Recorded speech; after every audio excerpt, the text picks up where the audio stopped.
Almost Got You, Chapter 13. Peter's POV. After school, your name walked me to my house. Hey, your name, how come you still walk me home? Why I visit you? I asked her. Well, my orphanage just get kind of far, she said. No, it's really not. I thought to myself, it's not far at all. It's actually closer to school than where I live. You sure? I asked her. She nodded. Okay, I say. Soon we reach my home. I walk to my house and then we look out the window to see her walking away. I quickly and quietly leave my house and follow her. She walks into an alley and I try to keep up. When I look into the alley, I see a cloaked figure standing in front of one of the walls. Could that be your name? Hey, I say to them. They look at me. The cloak kept me from seeing their face.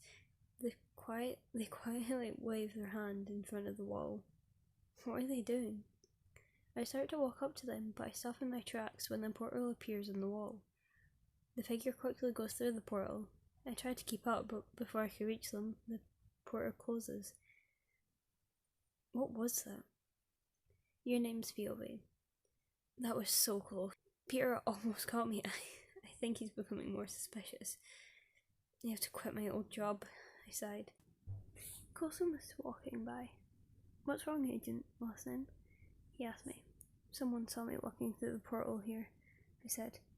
You have to be more careful, he told me, then walked off. I nodded. Chapter 4. New Agent. Your name's POV. It's been a week since Peter almost caught me. I really do have to be more careful. I decided to quit my old job so no one will get suspicious of me not being there because I'm at the helicarrier. I was on the helicarrier now. For some reason all the Avengers were there too. What's happening? I asked Natasha. New agent, she said. I nodded. I wondered who it could be. Soon Fury and us all gathered in the main control room. As you guys know, we have a new agent. His name is Spider-Man, he says, as Spider-Man himself walks in. I silently gasp. Spider-Man? Hey, he says. Never realised it, but his voice kind of sounds familiar. He goes around introducing himself. You have the cloak on so he can't see your face. He finally comes up to you. Hey, I'm Spider-Man, he says. He takes his hand out for me to shake. Agent last name, I respond, as I shake his hand. Last name? He questioned. Yeah, I say. Oh, nothing, sorry. I just know someone with that last name, he says. I nod. They must go to my school. No, that can't be. At least I hope not. So, what do you mainly do here? He asked. Well, I take the agents to their wanted locations, I say. He nods. He probably thinks that I'm talking about a jet or something. My earpiece crackles to life. Agent last name, Spider-Boy. We need you here, an agent says. Spider-Man grumbles to himself about being called Spider-Boy. I lightly chuckle. Before we walk to where we were wanted, Agent Hill stood there waiting for us. There's no jets. Where we were. What are we doing here? Spider-Man says. Maria hands me the coordinates. I didn't have to finish reading the information. I right there knew where it was. Don't you need the rest of the information? Hill asked me. I shook my head, no. Okay, Ricky, get ready, Hill says to Spider-Man. I walked over to the wall. Even though I couldn't see it with his face, I could tell that Spider-Man was confused. I waved my hand in front of the wall and the portal appeared. Then Spider-Man gasped. He soon got over it and hesitantly walked through the portal. How come you didn't need the information? Hill asked me after I closed the portal. 'Cause I knew where it was, I answered. Where was it? She asked. My orphanage. Orphanage Attack, Chapter 15. Maria looked at me in shock. Your orphanage? I sadly nodded. You should be there, it's your home. You should be there to support them. They did raise you, she says.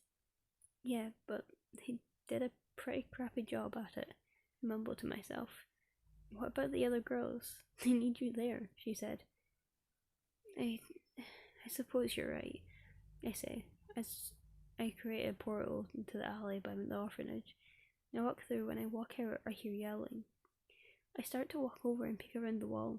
I see the girls from the orphanage and a man standing in front of them yelling at them. I can tell the girls are shaking, and then I see the man holding a gun that is held against Mrs. Daniels' head. I gasp. I look around to see that Spider-Man is nowhere in my sight. Where the heck is he? I mumble to myself so no one could hear me. Be there for them, I heard Maria say in the back of my head. I sighed. I made sure that no one was looking and took off my cloak. I walked up to them. What's the problem? I asked. One of your older girls and all your money or the woman gets it, he says, glaring at me. I didn't know what to do. That's not how you're meant to treat a lady, a voice says from above. We all look up to see Spider-Man. And of course you had to be dramatic. He jumps down. Now, give me the gun, he says, and extends his hand, waiting for the man to place the gun in his hand. Why would I listen to you? You're just some kid, he says. Yeah, but I have saved a lot of lives. Now, hand me the gun, he says. The two of them start bickering. I slowly nudge my way back over to where I left my cloak and quickly put it back on. I took a deep breath and walked back out. Hand him the gun, I said, trying to sound confident. Spider-Man looks at me. He nods, and I nod back. Spider-Man turns to the man again. No one speaks. Give me the money and the girl, and no one gets hurt, the man says, being stubborn. I sighed. This is just taking too long. I opened the portal to somewhere random, and I took a step forward, and the man took a step back, and right into the portal. He fell through screaming. Spider-Man quickly got a grip on Miss Daniels before she fell through and closed the portal. He held on to him for dear life, then the other girls started to talk about it and swooning. I rolled my eyes, but no one could tell. Alright, girls, back inside, Mrs. Daniels said. When they all went back inside, Spider-Man turns to me. Nice job, he says. Thanks, I say simply. Then Spider-Man looks around like he's looking for something, or someone. Where is she? He asked. Who? I ask. This girl. She was here before, he says. She probably went inside, I tell him. No, I watched them all go inside and I didn't see her. What does she look like? I asked him. She's short and has long brown hair. He was describing me. He saw me. Oh, I don't know. I didn't see her. I lied. He sighed and I nodded. Passing notes. Chapter 16. Your name's POV. I sat in the study hall and was staring at my homework. There was placing a textbook back into my book bag and taking out another. Crumpled up pieces of paper landed on my desk. I picked it up and looked behind me and saw Peter looking at me. I rose an eyebrow and turned back around. I unfolded the paper and read it. It said, Hey, what are you doing during the weekend? I smiled and erased what he wrote and wrote, Just stay home and clean and read and studied, I said, and turned and tossed it back to him. A minute later I landed on my desk again. I opened up and read it. Tonight, do you want to maybe come over? I said. It said. I smiled again. I erased what he wrote and again wrote down my own note. Sure, what time? I threw it back to him. A minute later, it returned to my desk. I opened it again and read once again. Maybe around 6?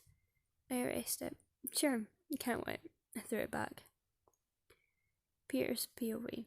I ripped up a piece of paper out of my notebook and wrote some notes on it. Crumpled it up and threw it to your name's desk. She picked it up, went back to me, and I smiled. She turned around again and read the note. I watched as she threw it back to me. I looked down and read it. Just stayed home and cleaned, read and studied, she said, and I smiled and wrote down another note. I threw it back to her and watched as she wrote down a note of her own. I watched as she threw it back at me. I wasn't paying attention. I was in a daze and the paper hit me square in the middle of my forehead. I looked down and picked up the paper. I read, Sure, what time? I read and I smiled and wrote down my answer and threw it back into her desk. Sure, can't wait. I smiled. I really do like your name, and I can't stop thinking about what happened to her at the orphanage. And I wonder who that person with the cloak on and can make portals is. By their voice, I can tell it's a girl, but the question is, do I know them? And because why not, I decided to do another chapter before my voice completely goes. Look around. Chapter 17. Your name's POV. It was the last class of the day, and after school I was going over to Peter's house. During study hall, he asked me over by passing notes. The bell rang, signaling that school was over. Peter wasn't in his class with me. He's in a different class on the other side of the school. I sighed as I packed up my stuff into my bag. I sling it over my shoulder and walk out of the classroom. Unfortunately, today I was the last one out of the room. I always tried to be first so Vanessa and her group could get to be and push me down. I sigh and hesitantly walk out of the classroom. I glance around at students passing me and I didn't see Vanessa. I sighed in relief and take 2 steps out of the classroom. Before I could get any further, I was pushed into the lockers next to me. I silently groaned in pain. I looked up to see Vanessa in her pose. I was about to say something, but I realised what I'm about to do and shut up and close my mouth. Oh, is it the little freak going to say something? Vanessa asked. I looked down and kept my mouth shut. Girls, take care of her. I'm off to Drew, Vanessa says, and walks over to her boyfriend. Her friends look at me, and they all smirk. I gulp. They all take turns slapping me with their strength. The last girl slapped me so hard I knew that my cheek would be bruised. In a quick whimper, they continued to beat me until they looked over and saw the teacher was passing by. They all back up and ran away.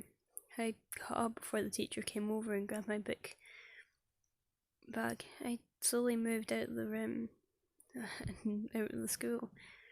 I limped over to an alley. I looked around and I was about to turn back and open the portal when my eyes landed on Peter. He seemed to be looking around for someone. Could he be looking for me? No, I made sure the coast was clear again and opened up the portal and walked through. As I was walked through, I felt a large sharp stinging on my pain in my cheek again. I looked up and saw Miss Daniels.